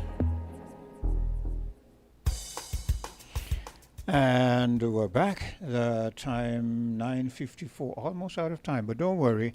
I'll be keeping your company on voices, so whatever it is that you want to say, we'll just carry it over as we usually do whenever I'm on voices. So Mr. McMahon, yeah, I made sure I indulge him so that he can't say he has not been accommodated. He has been over-accommodated. Okay. Hello, caller. Yes, good morning again, Quint. Yes, good day. Yeah, it was kind of, that discussion just now was kind of concerning. Somehow, yes, the caller was opinionated. Yes. But, you know, I don't think, especially for a public official, that they should pull this, well, I'm paying for this time, so yeah. I don't have to listen to what you say. Well, I had to concur because it was beginning to sound just like confusion because he wasn't going to finish and the guy was speaking and he insisted he wasn't going to stop, so it didn't make any sense. So the two wrongs don't make a right. Yeah. That's the long and short of this, and you know, public officials should be more circumspect, I think, in how they handle the public. Yeah. Okay. I was talking about what Kissinger had said. To quote Kissinger, America do not have eternal friends or enemies. Allies. Yes. Yeah, just interests. Mm-hmm. And Trinidad and Tobago's Prime Minister put an interesting twist on it when she said Trinidad and Tobago is a sovereign state and does not blindly follow the U.S. or any bloc such as CARICOM. That's a real slap to CARICOM. Yeah. She also went on to say our foreign policy is Trinidad and Tobago first. As Lord Palmerston said, we have no eternal allies and we have no perpetual enemies. right? Our interests are eternal and perpetual, and those interests Override is our anything else. duty to follow. Yeah. Okay. Now, when you hear things like that, okay, sounds good, a lot of bravado and boast and pump and so on, but they have real consequences. Most And definitely. it always amazes me how one person can come in, elected or not, and just turn things on its head. Okay? And when they do that, they have real consequences. And Kamala Prasad has done exactly that through that foreign policy. Okay? One may argue that you can't argue with her if she has those kinds, if she has that mindset. But at the same time, you have to understand that she's undoing years, decades of cooperation and camaraderie and remember, foreign policy coordination between CARICOM. Remember some time ago I played a clip where some individuals were speaking to the fragmentation that happened after the Grenada thing, and they said it took us 10 years to come back to the table as comrades. Yeah, and this is another case of that. Yeah. You know, I would have thought she'd have been a little more responsible, because bearing in mind the history, what you just talked about, for instance, but also the fact that I think prior to Venezuela, what is his name, Maduro, who preceded Maduro, Chavez, yeah, came to power, the United States was very lukewarm towards any dispute, for instance, between Guyana and Venezuela. Yeah. Okay?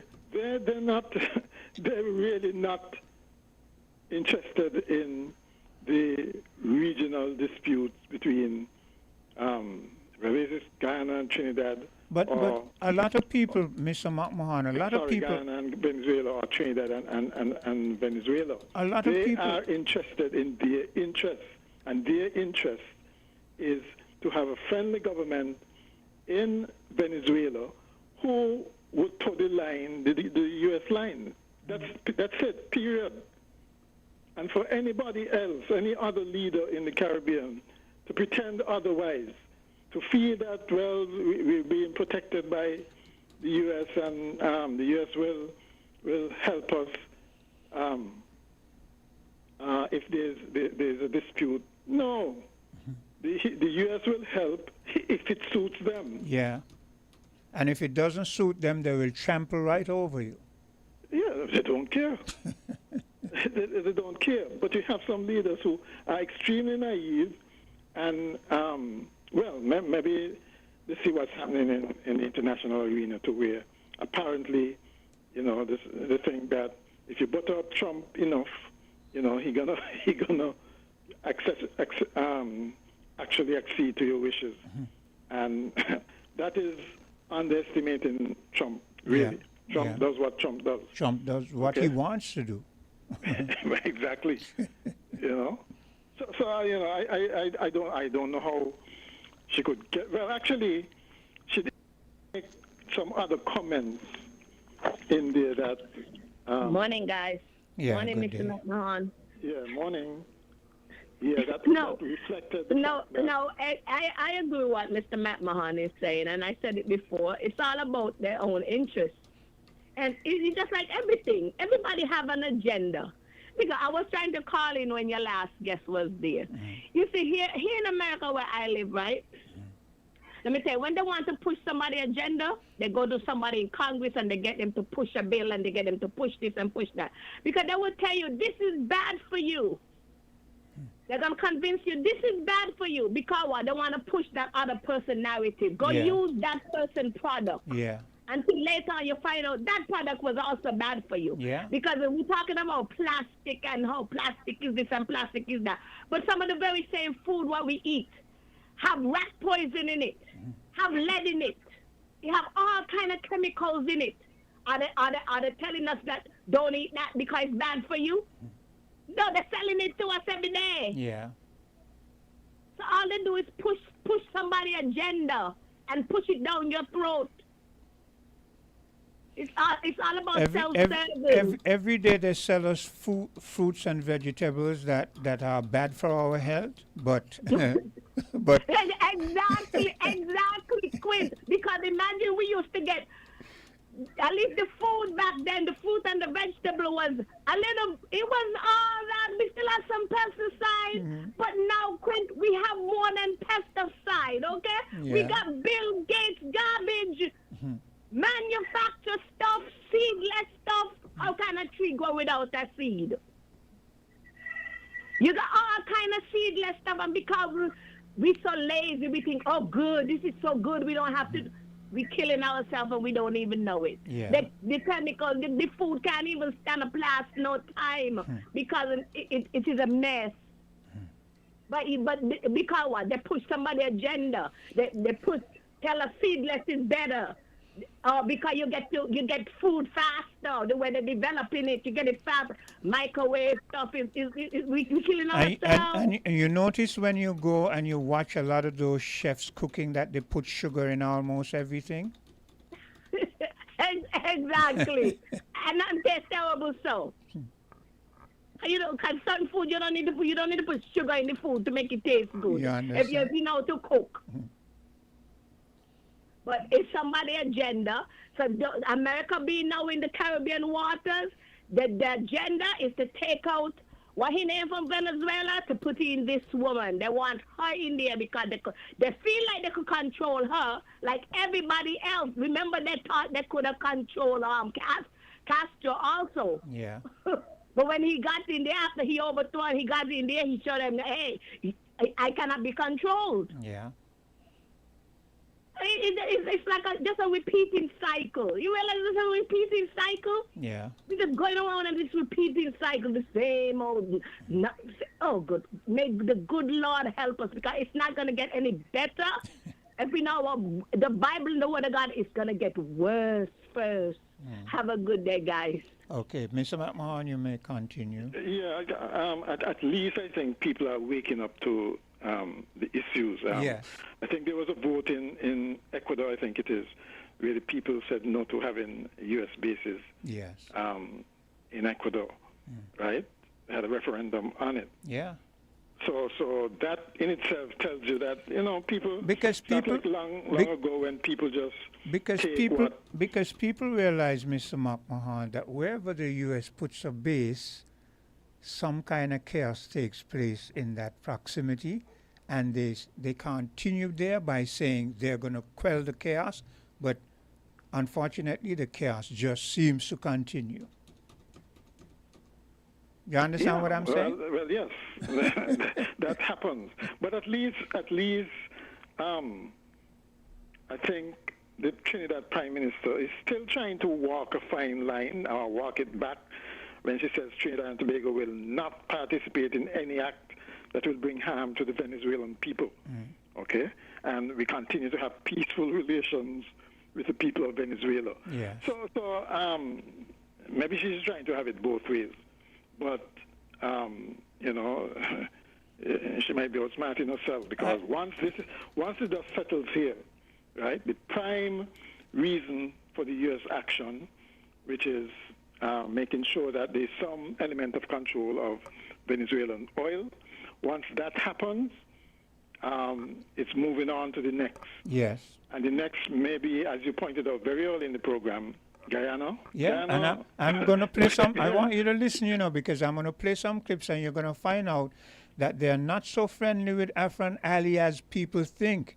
The mainstream media. Of what he does. He did, and because he struck, as far as what the concern was, a hard bargain. Yeah. Right? And Trinidad might find out the same, too. Right? So I guess let them go ahead and play. They would have been better off, sticking together in CARICOM and coming up with one position, in solidarity with the other countries in the region, yes. Colombia and Panama and so on, Mexico and so on. And to say, listen, this is not necessary, we don't want it. Most of our economies thrive on peace. Yeah. And therefore, we don't want this build-up. Mm-hmm. Yeah. Okay. All right. You take care. All right, good. WINN is 98.9. 98.9 is Win FM.